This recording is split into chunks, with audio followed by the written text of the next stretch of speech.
Healthcare worker density is the total number of healthcare workers relative to the number of population. It is distributed by healthcare occupational and specialists such as radiologists, medical practitioners, dentists, and many more. Furthermore, it will be grouped by district, age, gender, and other categories that possible. Today, our video is about healthcare worker density and distribution among dentists in Malaysia. So let me briefly explain about what is dentist. Dentists are professionals that help care for our teeth and mouths. One of the important tasks that dentists do is to encourage people to have a good dental hygiene.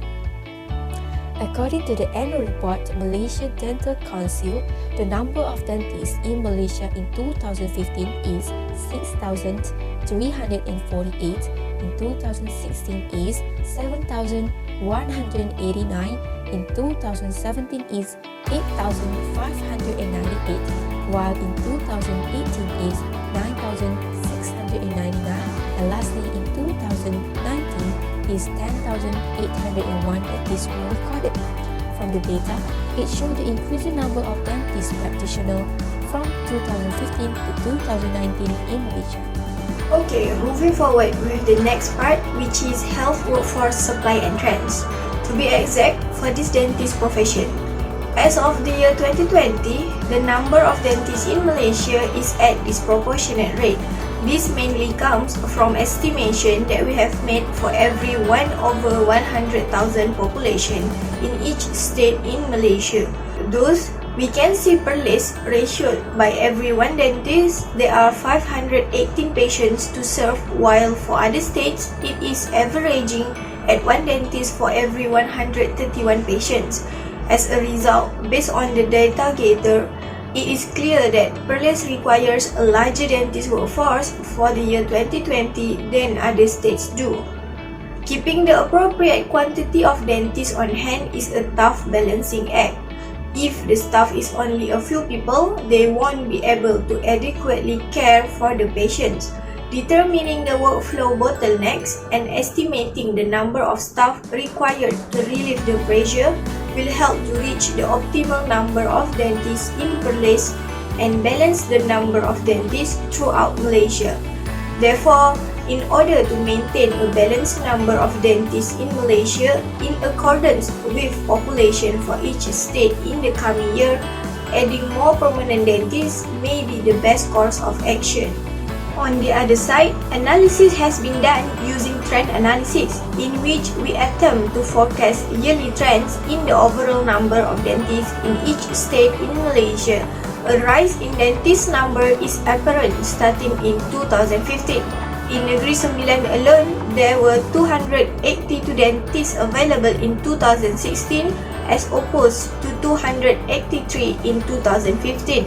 This denotes a negative percentage for that year, or negative 0.35%, just a little bit lower than the previous year.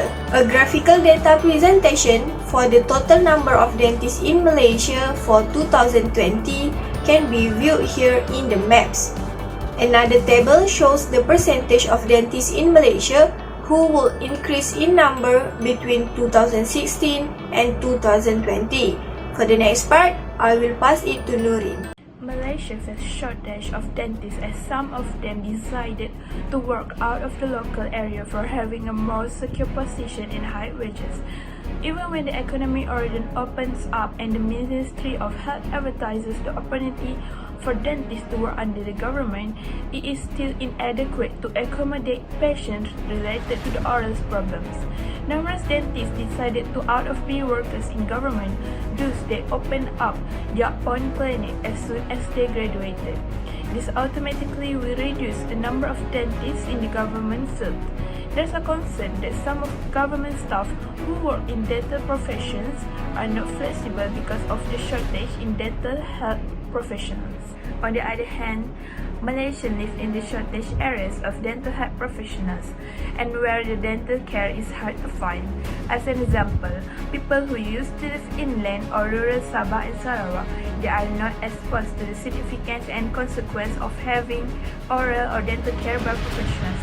It is also hard for them to access the dental care since the hospitals are only available in town. Hence, they will assume that dental health care is not important at all. The development of the dental care profession is also getting worse. There were around 11.6 thousand registered dentists, according to the statistics, compared to the demand with the ratio of patients and dentists 1:5,000 in Peninsular Malaysia. This means for every 5,000 people there is one dentist.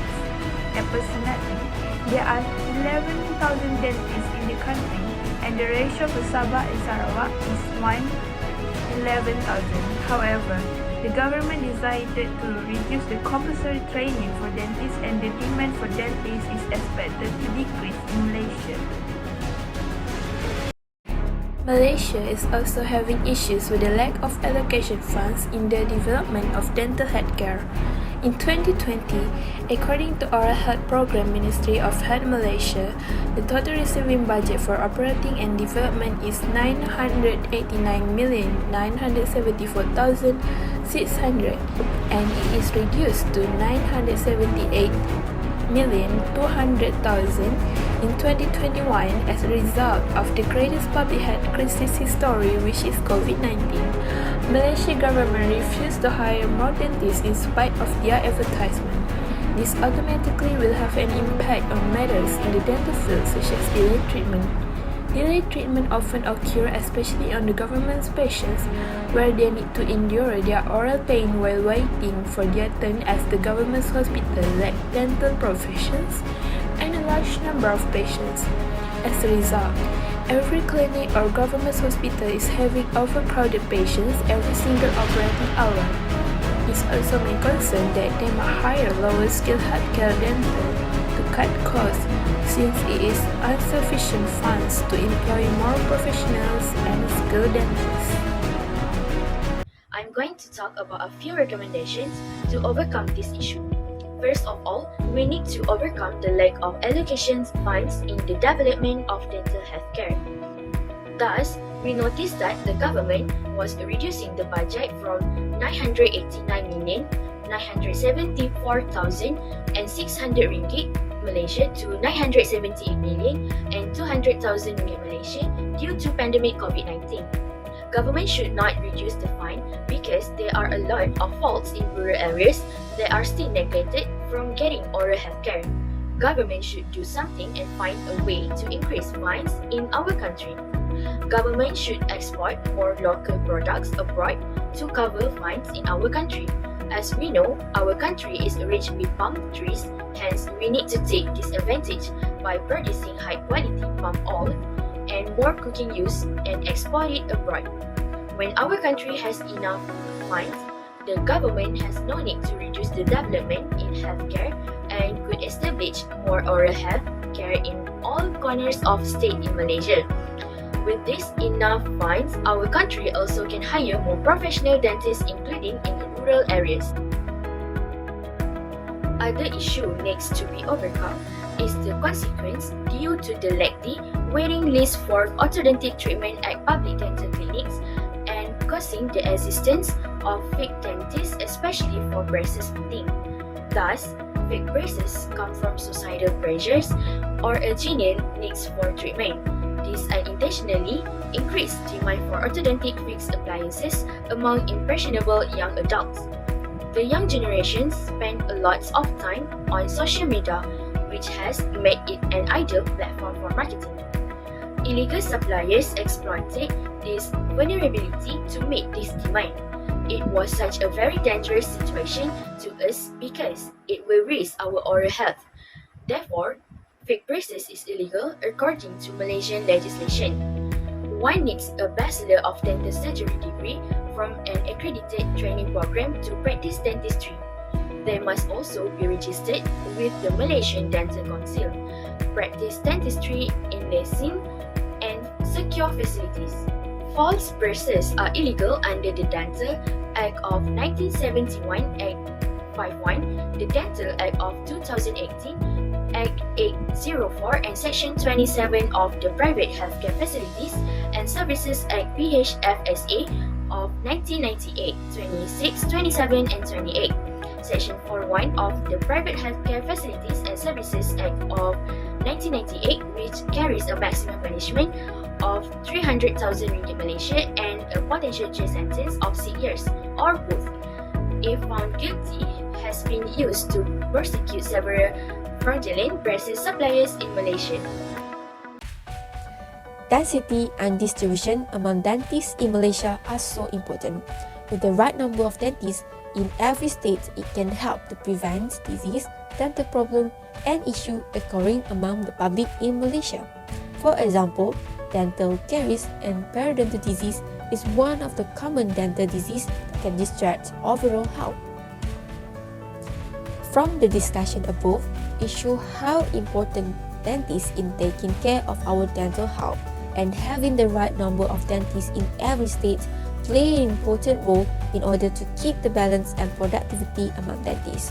Having the balanced healthcare worker density and distribution among dentists in Malaysia also can ensure all population in Malaysia can get dental care service from dentists with a better experience. That's all from my team. Thank you for watching.